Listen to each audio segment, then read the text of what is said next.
Sensei 111 coming to you from upstate South Carolina. This is my Glock 17. There are many like it, but this one is mine. I've had this for about 2 years. I've shot about 3,000 rounds through it. And I recently went to the Glock Armorer's course and learned a few things and just wanted to demonstrate that. First of all, safety check, pistol, clear of a magazine, nothing in the chamber, tactically, visually checked safe. I'm going to first do a field strip. This has been done 1,000 times on YouTube. Point in a safe direction, pull the trigger. Now, y'all know what this is. It's the Glock field strip grip. And one problem some people have is they pull the slide back too far and reset the trigger, and you will not be able to take the slide off. You have to reset it. An easy way to avoid that is just put it on a hard surface, tilt it forward, push the tabs down, and it comes right off. Pull the recoil spring out, barrel out, and it's field stripped. Now they tell you don't take it apart any further unless you are certified Glock armor, which I am now, although I've done this before. So, show you how to field strip the slide. Take a Glock tool or any 3/32 punch, stick it under between the firing pin and the firing pin centering sleeve, push down, push off the back strap, holding any spring-loaded items, pull the firing pin assembly out, extractor plunger, push the firing pin block out, drops out the extractor, tap out the safety plunger, and you pretty much have this broken down. The one part left in this, other than the sights obviously, there is a channel liner in here, and they really recommend you don't ever mess with that. Number one, you should never lubricate either this channel or part, or this part or channel it goes in. Clean them, but do not lubricate them. If you have to replace the channel liner, one way of pulling it out is with a 38 caliber bristle brush. The problem is replacing it and finding a replacement and putting it back in without damaging it. So leave it alone unless something's screwed up. Reassembly, reverse order. Put the extractor back in. Put the plunger back in first. Extractor, push it down, engages it. Metal to metal, polymer to polymer on the extractor plunger. It's not fully engaged.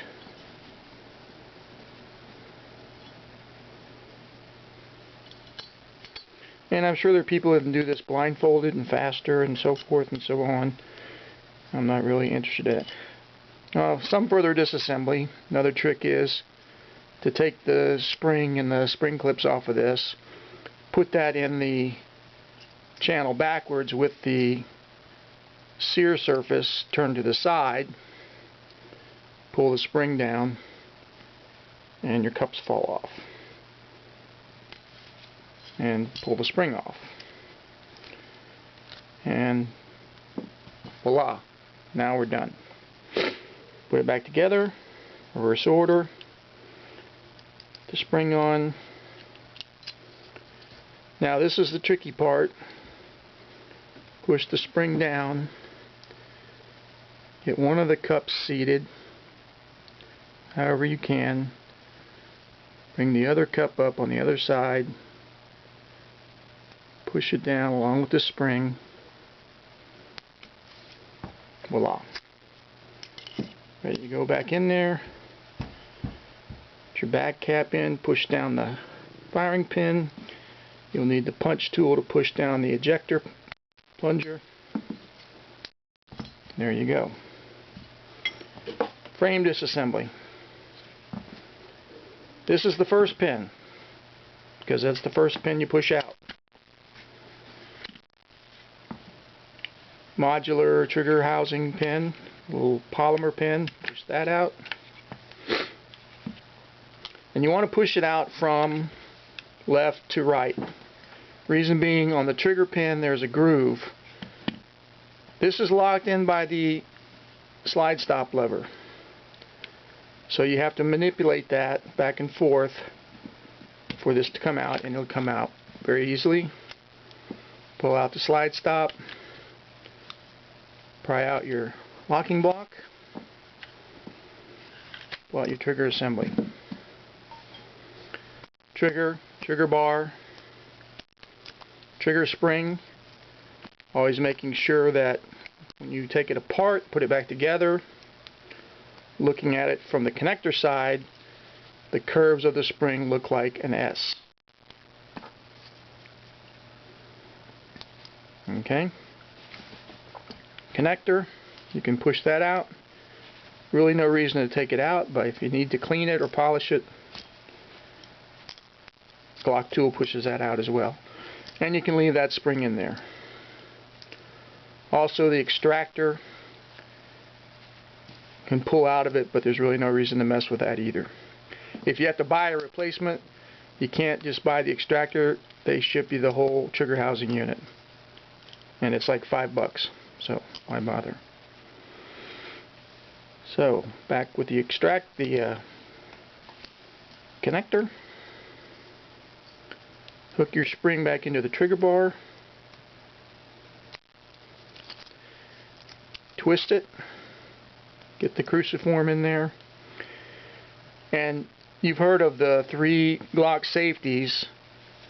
One being this trigger stop device here.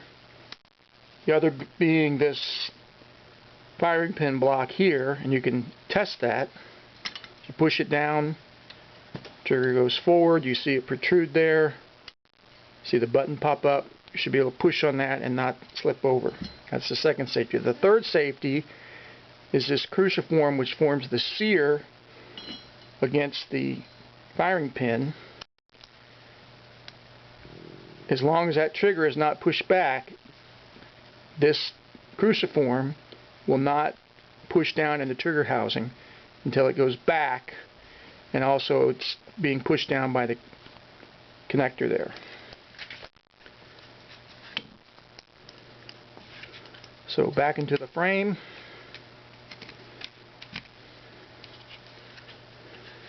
And you're going to put the locking block back in.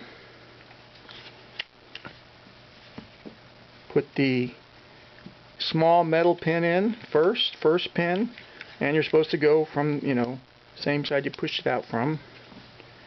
And it doesn't really seat. Use the corner of the tool to kind of get it distributed evenly, left to right. And then you can put your trigger housing polymer pin in. Doesn't really matter which side. Also in the Gen 3s, this holds the Gen 4s, this holds the different back straps on with a longer pin. And you do that, this is when they caution you about not to stick this in wrong, otherwise you can engage this spring that pushes it up and you'll have a single fire Glock. So you want that spring to make sure it goes under the first pin. Alright. And you see these grooves right here. This pin is ambidextrous, you can put it in either way. That groove is what locks in to the slide stop lever. So if you push it in this way, you only have to go across that groove one time. You can see I've taken these pins out, and that pin is locked in, will not come out unless I manipulate slide stop. So lower receiver is assembled, barrel, recoil spring. Make sure you put it on the guide rails all the way, because you can lift it up and put it over these back rails. You don't want to do that. You're ready to go. Sensei 111. Click like and subscribe. Thanks.